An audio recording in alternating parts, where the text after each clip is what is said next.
you deal with obviously a lot of reports, a lot of projections from the FAA, from other analyst groups. What do you make of them? How are groups measuring and forecasting, and how should they be doing it differently, if at all? Yeah, that's a really good question. I mean, the FAA doesn't talk too specifically about how they build their forecast. I'm sure it kind of goes like this: is they have an economic model for what GDP growth is going to be like in the U.S. They have kind of an idea of what the growth was last year. And they build a very simple forecast around, okay, here's the growth of the whole economy this year. Here's kind of a leveling off of last year's growth. And that's where we're going to get. And based on the economic growth of the US, that's going to determine how fast it's going to level off or not.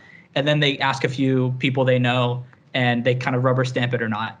So, I mean, that's how I'm sure it's done. And that's how a lot of forecasts, in the world are done, actually. And, Right. In general, you're going to have a regression to the mean, so it's going to be right, most of the time.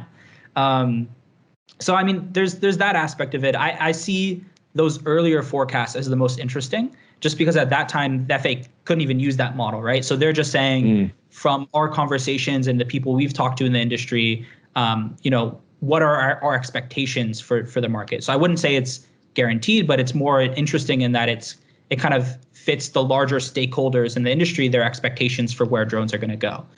So that's why I find that the most interesting aspect.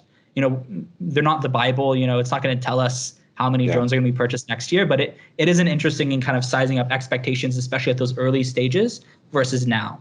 But moving forward, forecasts when you have data from 4 years are pretty easy to do. It's I'll bet they'll say it'll grow by 4% next year, something like that. It's if you're kind of going through that typical model. And do you think a lot of these forecasts take into account regulation? Are they forecasting something, if we're talking 4 years out, are they forecasting for a post-regulatory defined world potentially? Right? Because how can you forecast what the delivery market will be in 4 years if we don't have all the end-to-end regulation figured out? BB loss, remote ID, and how can you say the drones are going to make up 5% of domestic deliveries if we don't have that regulation in place? No. So the FAA does, and I know a lot of forecasts do kind of consider it and kind of think about what's the growth factor of that regulation, and it kind of being a yes or no equation. And if it hits, then it's going to be X% higher than what it would be before. The FAA forecast, just because they also control the regulations. Right. That's what I was kind wondering. of refer to the impact of those regulations.